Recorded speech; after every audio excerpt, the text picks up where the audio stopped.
Ce paisible quartier pavillonnaire est sur le point de devenir une scène de crime. À l'intérieur de l'une de ces maisons, 3 personnes vont être assassinées. À première vue, cela ressemble à un cambriolage ayant mal tourné, mais les preuves vont raconter une histoire bien différente. Celui qui avait pris ces morceaux de moquette voulait faire disparaître quelque chose qui aurait pu nous permettre de l'identifier grâce à des analyses. C'était fort probable que quelque chose avait été placé au-dessus de sa tête au moment de l'attaque. Dans toute enquête, tout le monde est suspect au début.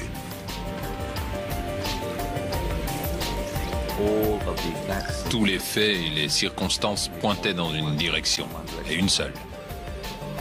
L'un de ces appels téléphoniques disait « 3 membres de ta famille vont mourir ». Il y avait une seule arme du crime et un seul assaillant. L'attaque a été très soutenue et surtout extrêmement violente. Le coupable avait laissé sa carte de visite. Bonjour, je suis heureux de vous retrouver pour ce nouvel épisode des Enquêtes Impossibles, la série qui dévoile dans leurs moindres détails les secrets des enquêtes criminelles. Dans la nuit du 12 au 13 mars 1996, 3 membres d'une famille sont assassinés en Australie, à Warilla, dans la Nouvelle-Galles du Sud, dans des circonstances barbares. Qui a tué Jennifer, Sarah et Adrian de Gruchy? Pendant 3 mois, pour tenter de résoudre cette énigme, les spécialistes de la police scientifique vont mettre en œuvre des techniques d'expertise très sophistiquées. Analyse de fibres et de matériaux, empreintes digitales, échantillons d'ADN, études de traces sanguines, examens graphologiques vont contribuer à confondre l'assassin. Car, comme le disait Edmond Locard, le père de la criminalistique au début du XXe siècle, tout contact laisse une trace. Et j'ajouterai pour ma part, toute trace analysée avec pertinence conduit souvent au meurtrier.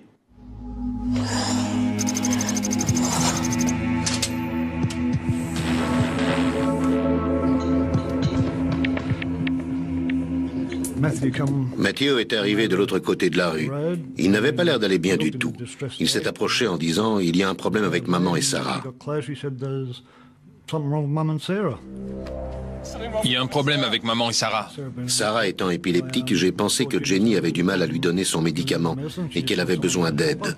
Je suis entré par la porte de devant. J'ai vu que la porte de Jenny était légèrement entrebâillée, alors je me suis avancé pour voir si elle était dans sa chambre. J'ai marché jusqu'à sa porte, j'ai appelé Jenny. Comme je n'avais pas de réponse, j'ai poussé la porte. La chambre était dans le noir. J'ai vu une bosse dans le lit. Je ne sais pas pourquoi je me disais qu'elle allait me surprendre tout d'un coup, quelque chose comme ça. Alors j'ai avancé jusqu'au lit, j'ai attrapé la couverture et je l'ai tirée. C'est là que j'ai vu Jenny. Je ne voulais qu'une chose, sortir de là. J'ai crié à mon beau-père d'appeler la police et les secours.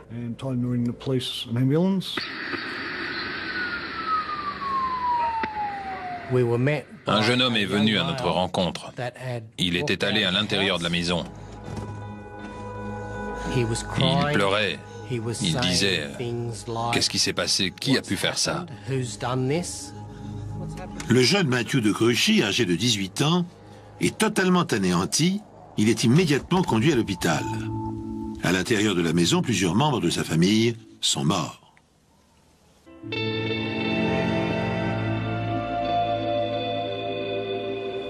Quand je suis arrivé, il était autour de 9 heures. Je suis entré dans la maison, j'ai jeté un œil dans la première chambre, la chambre des parents, et j'ai vu le corps d'une femme adulte. J'ai ensuite traversé un couloir jusqu'à une deuxième chambre où il y avait une adolescente décédée.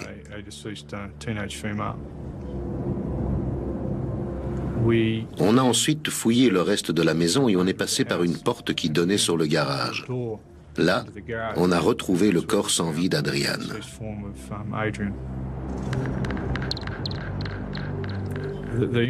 Leurs blessures étaient horribles. C'était assez difficile à regarder. Personne ne devrait voir des scènes comme ça.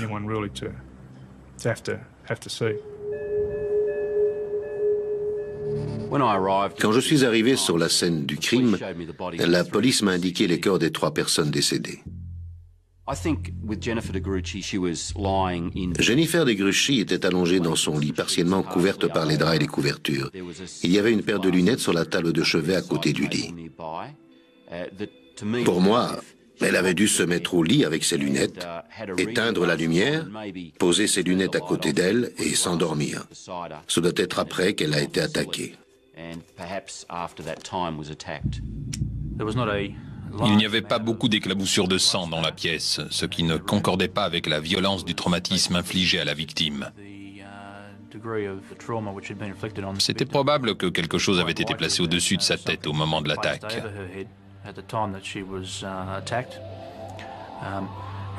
Sur le mur et sur la tête de lit derrière la victime, on a quand même trouvé des taches de sang qui nous ont paru assez inhabituelles à cause de leur forme et de leur localisation.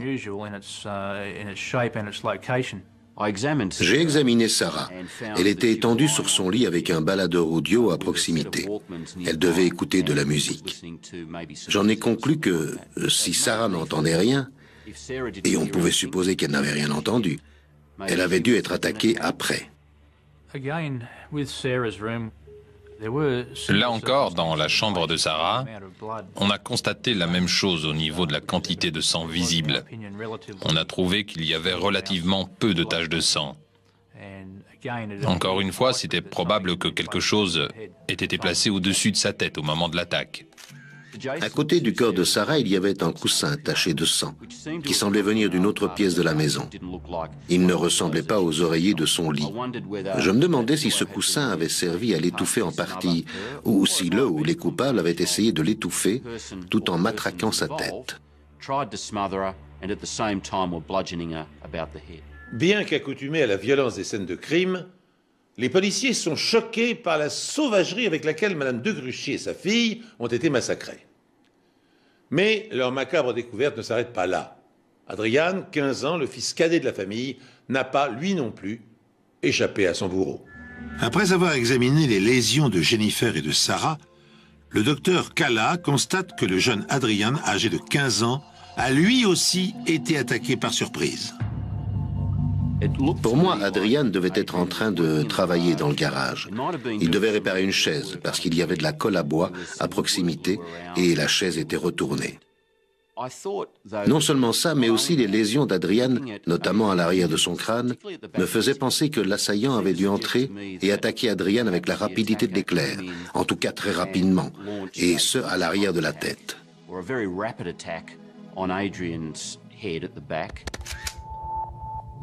Il y avait également du sang sur le plafond du garage, qui selon moi devait être des résidus de sang secondaire. En d'autres termes, c'est du sang qui se trouve sur une arme qui a déjà servi pour une autre agression. Et quand cette arme est ramenée ou levée de manière brusque, le sang qui est dessus est littéralement projeté et éclabousse le plafond, ou le mur, ou tout autre objet se trouvant à proximité.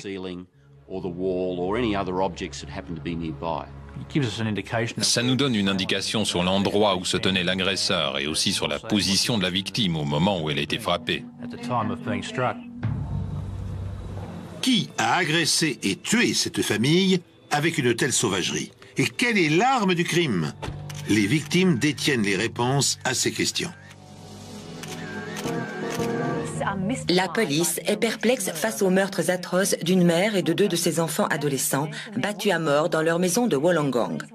Leurs corps ont été découverts ce matin par un autre fils qui avait passé la nuit ailleurs. Le mari qui travaille à Sydney est rentré ce matin. Le fils de 18 ans de Jenny de Gruchy s'est effondré choqué après avoir découvert le corps de sa mère battue à mort dans la chambre principale en rentrant chez lui ce matin vers 9 h. Dans une seconde chambre, il y avait sa sœur âgée de 13 ans, Sarah, morte elle aussi, tandis que son frère Adrian a été découvert peu après dans le garage. Les experts médico-légaux fouillent ce matin la maison en quête d'indices. Il y avait des choses inhabituelles sur la scène de crime. Dans la chambre de Jennifer, qui était la chambre principale de la maison, un morceau relativement important de moquette avait été découpé sur le sol. C'était étrange parce que la maison était relativement neuve. D'autres morceaux plus petits avaient aussi été découpés, l'un à proximité du bout du lit et l'autre vers la porte. Naturellement, les enquêteurs se sont posé la question, pourquoi découper la moquette? Celui qui avait pris ces morceaux de moquette voulait faire disparaître quelque chose qui aurait pu nous permettre de l'identifier grâce à des analyses. L'agresseur avait peut-être perdu du sang et devait donc faire disparaître ces morceaux de moquette. Dans le couloir, d'autres preuves indiquent que le tueur a tenté de brouiller les pistes. Le couloir a été examiné très minutieusement. On s'est servi d'un instrument appelé Polylight, qui émet une lumière artificielle. On l'utilise souvent parce qu'il détecte des traces minuscules.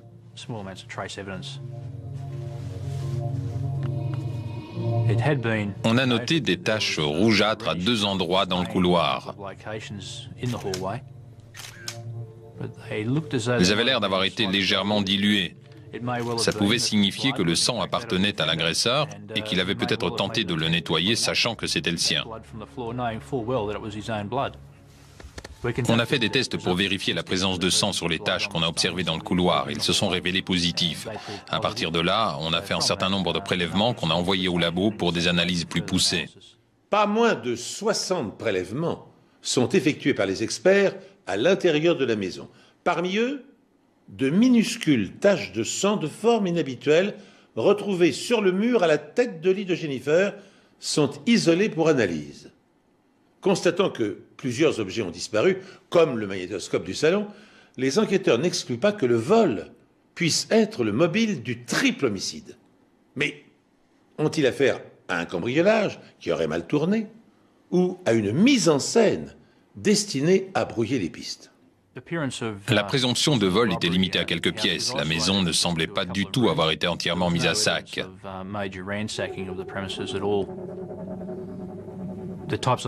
Les objets volés étaient des choses comme les calculatrices des enfants, des jeux vidéo, ce type d'objets. On a constaté qu'un magnétoscope manquait dans un meuble.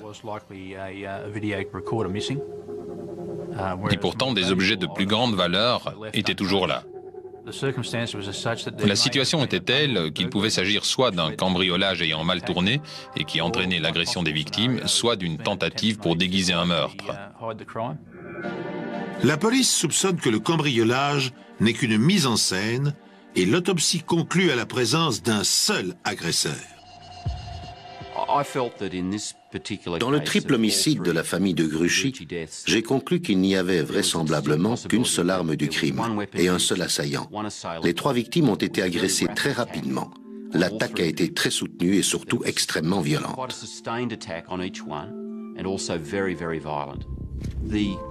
Les blessures se ressemblaient beaucoup dans les 3 cas.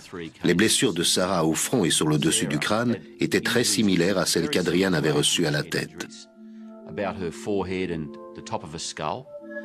Mais elle avait également des ecchymoses sur les bras, surtout au bras droit, qui me faisaient penser qu'elle avait essayé de se défendre. Et raisonnablement, on peut penser qu'elle avait levé son bras parce qu'il y avait une ecchymose en forme de ligne très nette sur le côté intérieur de son avant-bras droit. Elle avait un aspect très significatif et la forme de l'ecchymose faisait penser qu'elle avait été causée par un manche ou un objet cylindrique.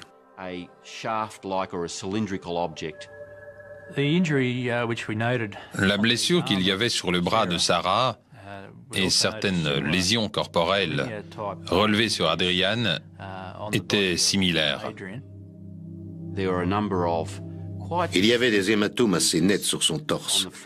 Il faisait à peu près 15 cm de longueur.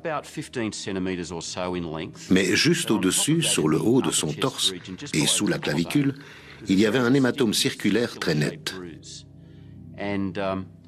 Alors je me suis demandé, et j'ai demandé à la police, ce qui avait pu causer à la fois ces ecchymoses linéaires et cette ecchymose circulaire dans la partie supérieure de sa poitrine.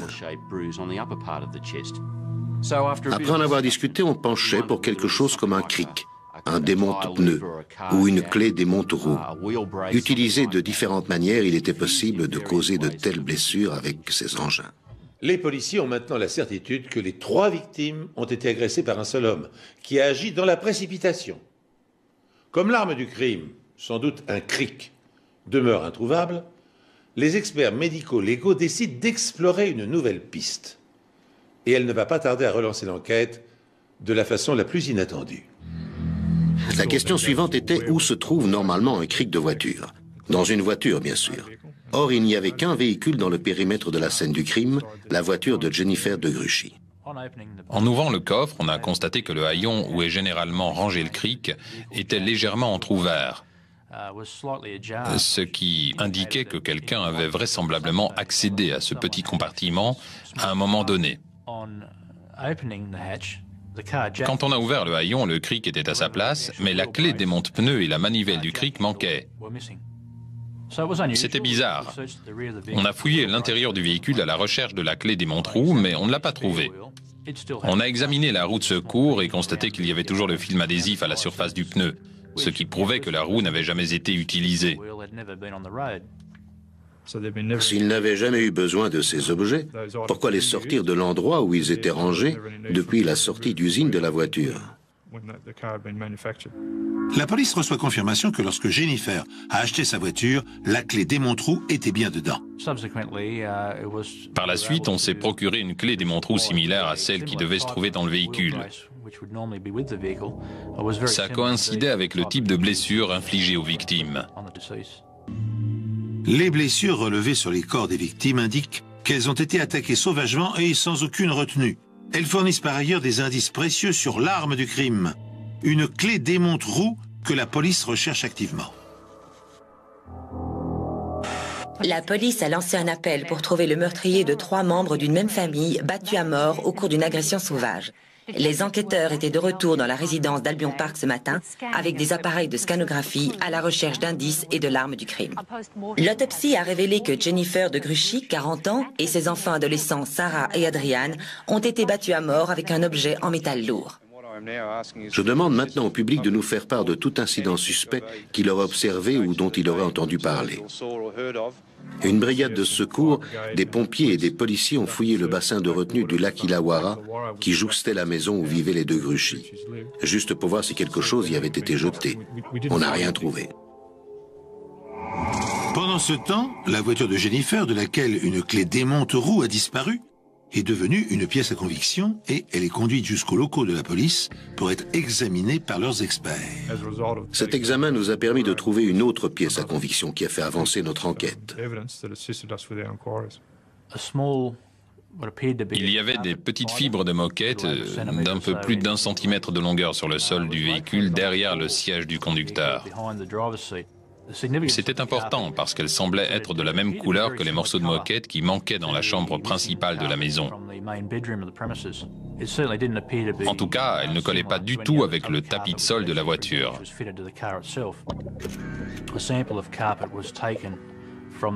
Un échantillon de la moquette a été prélevé dans la chambre principale et a été envoyé pour une analyse comparative avec les fibres retrouvées dans la voiture.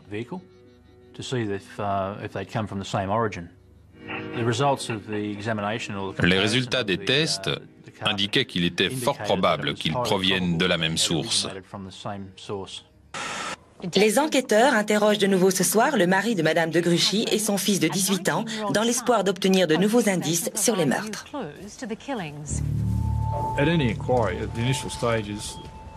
Dans toute enquête, tout le monde est suspect au début. C'était aussi le cas dans celle-ci. Wayne de Gruchy était suspect. Il a été interrogé sur ses faits et gestes la veille au soir. Pour utiliser une terminologie que tout le monde connaît, il avait un alibi. L'alibi de Wayne est qu'il se trouvait à Sydney, à 1h30 de route en voiture de chez lui. Il avait une partie de golf ce jour-là et il passait la nuit chez ses parents. On a pu parler à ces personnes qui nous ont confirmé ces dires. Cependant, d'autres témoins livrent une histoire différente. On a reçu des informations indiquant que des personnes auraient vu une Commodore correspondant au véhicule que conduisait habituellement Wayne de Gruchy.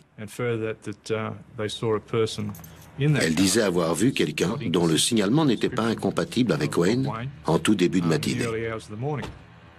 Le problème, c'est que la voiture que Wayne conduisait habituellement avait été impliquée dans une collision entre véhicules motorisés quelques jours auparavant et qu'elle était en réparation.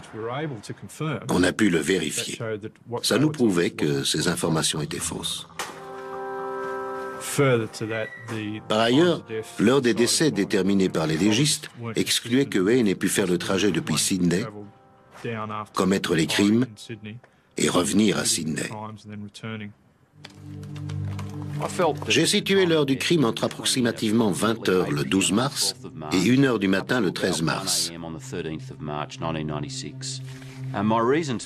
Je me suis basé sur l'examen des corps sur la scène du crime, la température des corps par rapport à la température ambiante dans le garage et dans la maison, ainsi que la rigidité et la lividité cadavérique.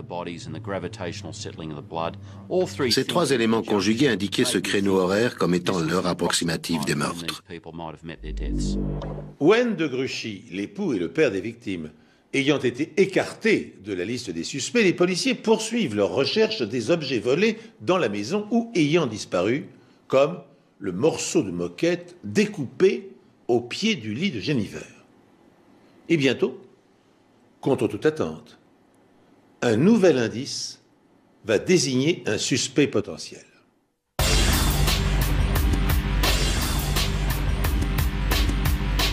Alors que la police continue de chercher l'arme du crime, le morceau de moquette manquant, ainsi que les objets volés dans la maison, une autre pièce à conviction d'importance est découverte.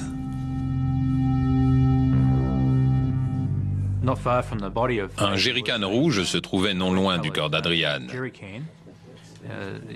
Ce qui était inhabituel, c'est que le bouchon du bidon était sur la position ouverte.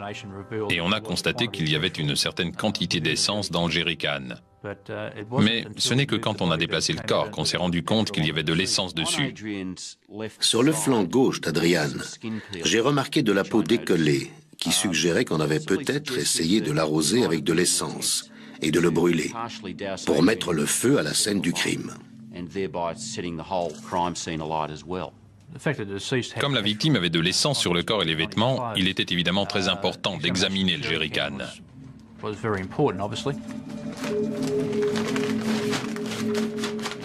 Le jerrycan, ainsi que d'autres preuves physiques et biologiques retrouvées sur la scène du crime, se trouvent au laboratoire pour être soumis à une analyse plus approfondie.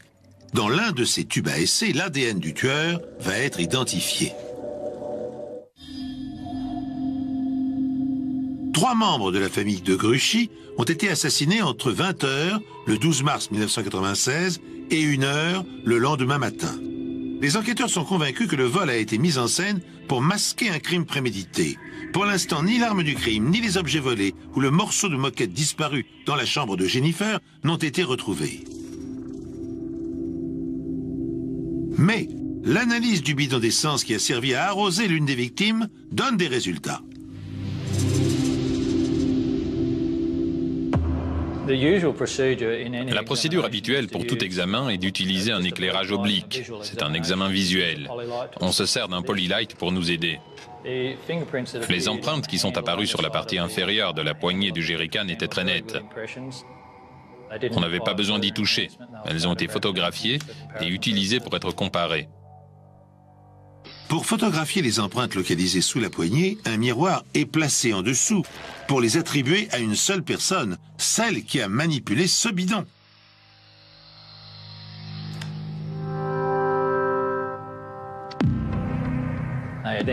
J'ai ensuite comparé les empreintes et identifié l'index, le majeur et l'annulaire comme étant ceux relevés lors de la prise d'empreinte de Matthew de Gruchy. Cependant, Matthew s'était servi du jerrycan à plusieurs reprises. C'était lui qui remplissait les réservoirs d'essence des voitures de la famille. Mais qu'en est-il du sang qui appartient peut-être à l'assassin? Le sang dilué dans le couloir et les petites taches situées derrière le lit de Jennifer ne correspondent pas aux autres éclaboussures de sang. Les enquêteurs attendent les résultats des tests sanguins effectués sur un jeune homme qui affirmait avoir trouvé sa famille assassinée dans leur maison près de Wollongong. Matthew de Gruchy et son père Wayne se sont prêtés aux tests dans un hôpital local alors qu'ils continuent d'aider la police dans son enquête sur le triple meurtre. L'avantage de l'ADN, c'est qu'on peut facilement distinguer un individu d'un groupe. Ici, nous avions une famille. Et j'ai pu, en faisant une simple analyse ADN, différencier chaque personne de la famille, même s'il s'agissait d'un groupe d'individus avec des liens de parenté. Le docteur Goetz a reçu des dizaines de prélèvements effectués dans la maison et doit définir à qui appartient le sang des différents échantillons et lequel est potentiellement celui du tueur. Le sang était dans la majorité des cas celui de la victime. Mais les taches de sang situées derrière le lit de Jennifer et dans le couloir contenaient de l'ADN correspondant à Matthew de Gruchy et à aucun autre membre de la famille. Comment le sang de Matthew est-il arrivé là? Sa petite amie Alyssa dit à la police ne lui avoir vu aucune blessure la nuit des meurtres. Comme Matthew a déclaré être allé chez sa petite amie, on l'a évidemment interrogé dans le cadre de notre enquête. On a réussi à reconstituer en partie son emploi du temps. La police sait que le couple s'est parlé à 20 heures. Matthew avait convenu avec Alyssa qu'il viendrait ce soir-là. Comme il ne se montrait pas, elle a téléphoné chez les de Gruchy pour lui parler. Ça, c'était vers 22 heures. Personne n'a répondu à cet appel. Alors elle est allée se coucher, sans savoir si Matthew allait venir finalement ou non.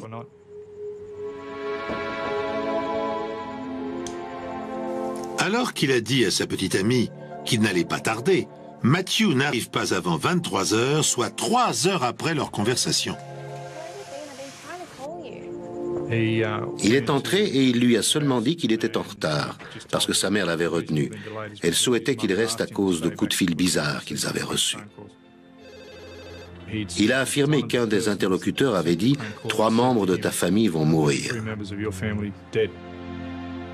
Les policiers s'étonnent que Matthew ait omis de mentionner ces appels téléphoniques dont l'importance est pourtant capitale. Si la famille a effectivement été menacée à plusieurs reprises, pourquoi le garçon n'en a-t-il jamais parlé? Tandis que les enquêteurs vérifient l'information, Matthew est convoqué au commissariat pour y subir un interrogatoire en règle. Depuis qu'il a été établi que les traces de sang retrouvées dans le couloir et sur le mur de la chambre de sa mère lui appartiennent, eh bien le garçon est devenu le principal suspect.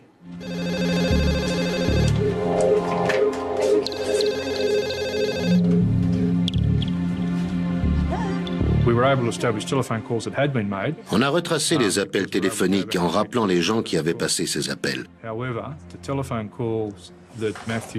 Mais en ce qui concerne les menaces que Matthew a mentionnées à sa petite amie, on n'a pas pu établir que ça s'était vraiment produit. Si ces appels avaient eu lieu, on peut penser que c'est la première chose qu'il nous aurait dite. Ceci est un entretien enregistré entre l'inspecteur principal D.J. Sharkey et Matthew Wayne de Gruchy. Quand l'appel a été passé, j'essaie de voir clairement les choses. Le téléphone sonne, vous décrochez. Combien de temps est-ce que la personne est restée en ligne? J'ai seulement entendu des bips.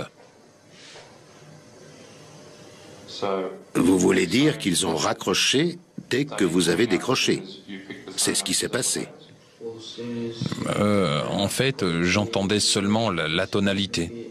On a essayé d'établir s'il y avait bien eu une communication. On lui demandait s'il avait pris l'appel. On lui posait des questions du genre « Est-ce que vous avez entendu quelque chose? Est-ce qu'il y a eu des bips indiquant qu'il y a eu une communication ?» Ce que vous dites, c'est qu'il savait quand la communication allait commencer et qu'il est raccroché aussitôt, c'est ça? Oui, j'imagine, oui. Si son histoire avait été vraie, Matthew aurait dû entendre quelqu'un lui parler et il aurait dû y avoir des traces de la communication sur les relevés téléphoniques. Ce n'était pas le cas. Matthew a-t-il tué sa mère, son frère et sa sœur? Si c'est le cas, quel est son mobile? Est-ce que vous vous êtes déjà, dans le passé, disputé avec votre mère au sujet de l'utilisation de la voiture?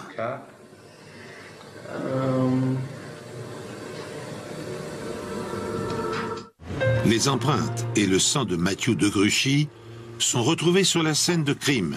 Il dit à la police qu'il était chez sa petite amie la nuit des meurtres et qu'il était arrivé tard à cause d'appels menaçants reçus par sa famille. Mais quand la police vérifie, elle ne trouve aucune trace de ces appels. La police continue d'interroger son principal suspect, cette fois-ci sur la découverte des corps. Dans la déclaration que vous avez faite mercredi dernier, le 13, vous avez parlé à un inspecteur qui a pris votre déposition au sujet de ce que vous aviez fait en rentrant chez vous. Vous vous souvenez? Oui. Vous pouvez me décrire à nouveau comment ça s'est passé?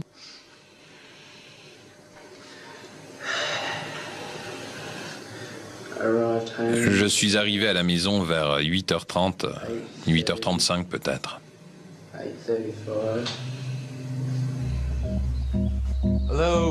Matthew déclare à la police être revenu chez lui ce matin-là pour prendre son portefeuille qu'il avait oublié en partant et être ensuite allé directement faire des courses.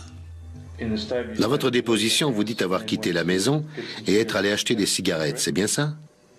Ça n'enregistre pas quand vous acquiescez de la tête. Vous devez répondre par oui ou par non. Mais Et ensuite, vous êtes revenu à la maison? oui, après être allé au magasin.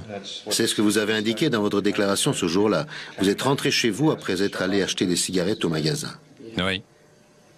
Qu'avez-vous fait ensuite? J'ai ouvert la porte d'entrée. Je suis entré. Je suis allé dans la cuisine. Et là, j'ai trouvé que c'était très silencieux. J'ai retraversé le couloir.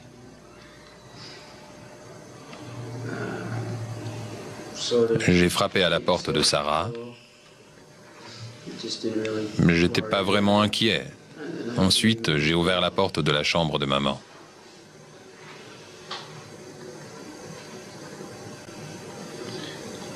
Qu'est-ce que vous avez fait après ça?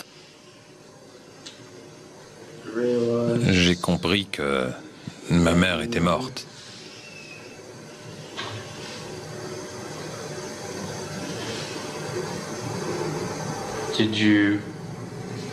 Qu'est-ce qui s'est passé ensuite? Je ne savais pas ce qui s'était passé, alors...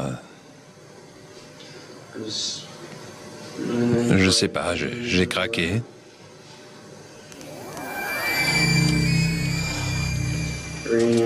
J'ai couru dehors pour chercher de l'aide. Et j'ai vu Steve de l'autre côté de la route. Il y a un problème avec maman et Sarah. Dans sa déposition, Steve Bailey a affirmé que Matthew était sorti et avait dit « Il y a un problème avec maman et Sarah ». Il y a un problème avec maman et Sarah. Quand on a interrogé Matthew, on lui a demandé ce qu'il avait fait après être entré dans la maison. Et on lui a notamment demandé précisément « Êtes-vous allé dans la chambre de votre sœur ?» Êtes-vous allé dans le salon à ce moment-là? Non, Et à ce moment-là, êtes-vous allé dans la salle à manger?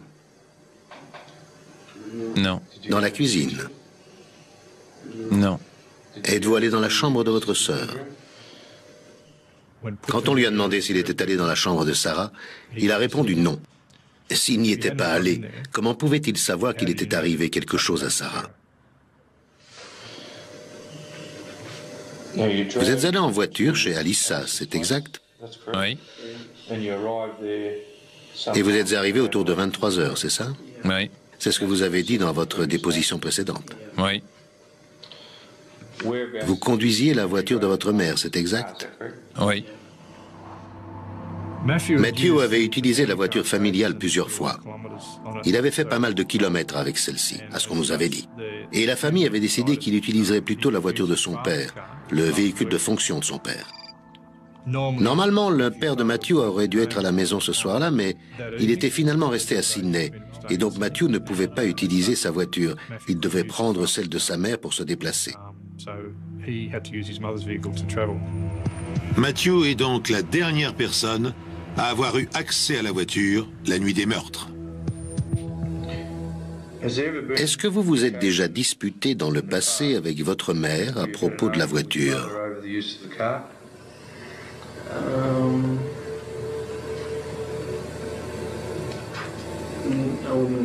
J'appellerais pas ça une dispute. J'ai demandé à Matthew s'il y avait déjà eu des disputes à cause de l'utilisation de la voiture de sa mère. Il a répondu « J'appellerais pas ça une dispute ».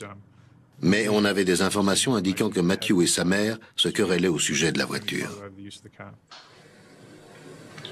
Y a-t-il eu des moments où votre mère a refusé que vous preniez la voiture et où vous l'avez menacée physiquement?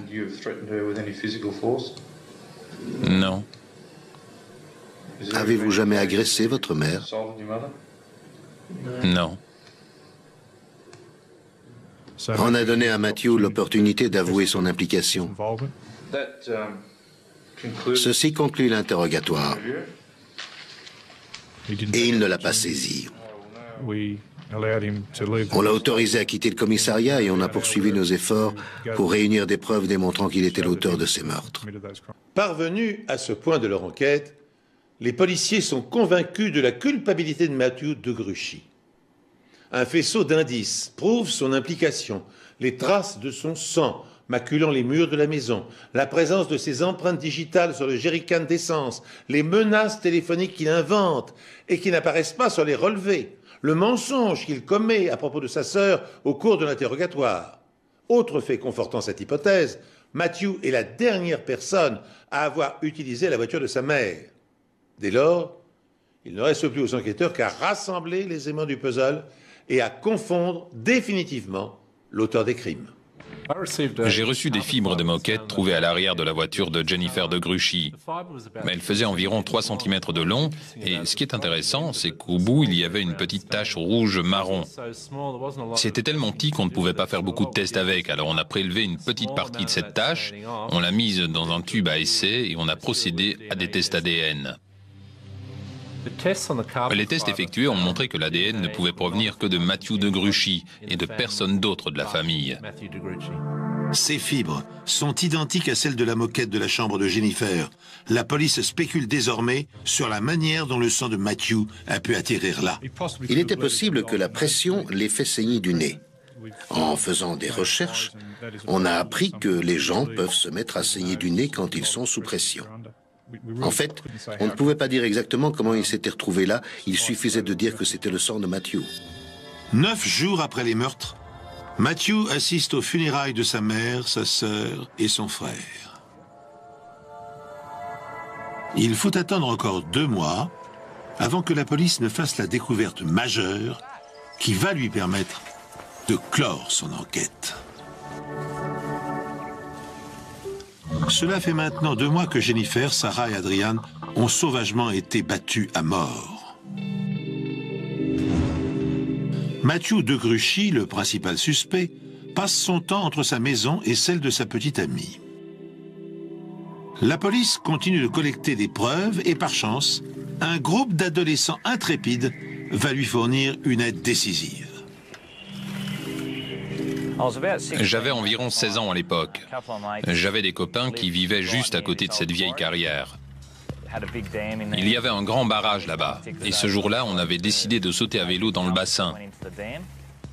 On est monté sur cette grande butte pour pouvoir voir quelle était la profondeur de l'eau. Et on a remarqué un truc rouge dans l'eau. Moi, j'y vais pas. Moi non plus. C'est que de l'eau.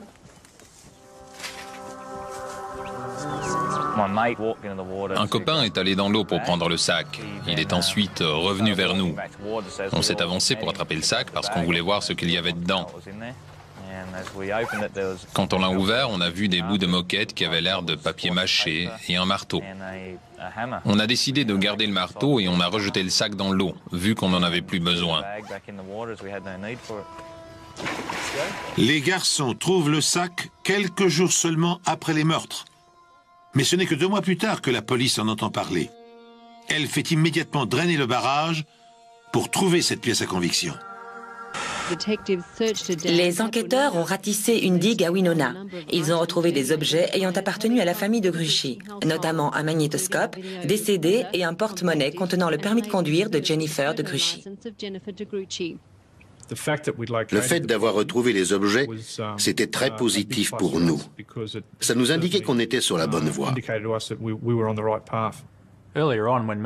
Au début, quand Matthew nous a fourni une liste des objets volés dans la maison, ça nous a paru bizarre qu'il soit aussi précis. Quand les objets ont été retrouvés dans le bassin, ça tendait à confirmer nos soupçons parce que la majorité des objets de la liste y étaient. Il y avait une calculatrice au nom de A. de Gruchy, qui était visiblement la calculatrice d'Adrian. Elle figurait sur la liste des objets volés. Un portefeuille de femme avec des papiers appartenant à Jennifer de Gruchy. Il y avait aussi un magnétoscope et d'autres objets, notamment des morceaux de moquette qui paraissaient être ceux qui avaient été découpés sur le sol de la chambre.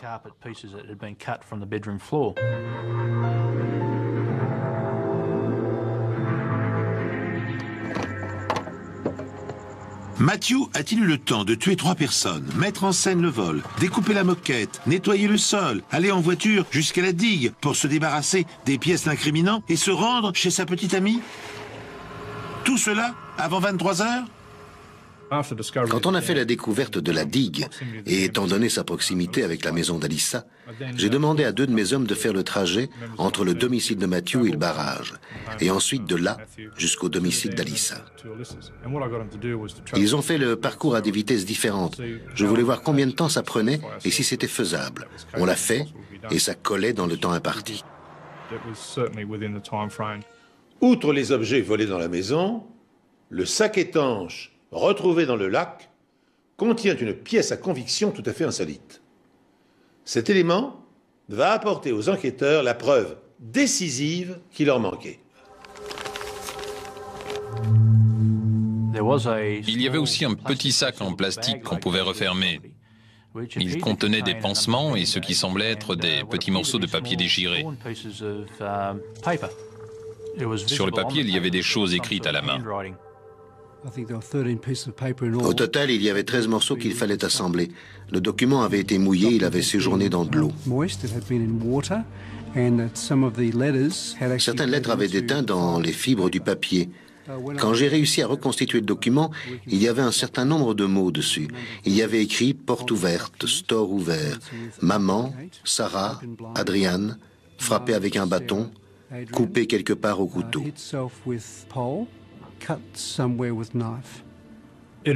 Une fois reconstitué, ça avait l'air pour nous d'une liste des choses qu'il fallait faire pour faire croire que quelqu'un d'autre avait commis les meurtres des 2 Gruchy. Après avoir reconstitué le document, j'ai comparé l'écriture avec des échantillons de l'écriture de Matthew de Gruchy. Et il y avait environ 12 points communs entre les 2 écritures. Mon opinion était qu'il était probable que Matthew ait écrit le document en question. La probabilité qu'il l'ait fait était supérieure à celle qu'il ne l'ait pas fait. On l'a arrêté et inculpé du meurtre de sa mère, de son frère et de sa sœur. Le journal de 19h, présenté par Ross Simons. Bonsoir. Un habitant de Wollongong de 18 ans a été placé en détention provisoire après avoir été inculpé des meurtres de sa mère, de son frère et de sa sœur. Matthew de Gruchy a été arrêté à l'issue d'une enquête de 3 mois sur ce triple homicide. Matthew affirme avoir passé la nuit chez sa petite amie et n'avoir découvert les corps que le lendemain matin en rentrant chez lui. Le substitut du procureur de la couronne, Paul Conlon, affirme que des preuves ADN relient Matthew à la scène du crime. La découverte des fibres de moquette tachées de sang, qui était en réalité le sang de Matthew de Gruchy, a été capitale dans cette affaire quand on a parlé des morceaux de moquette découpés dans la chambre principale.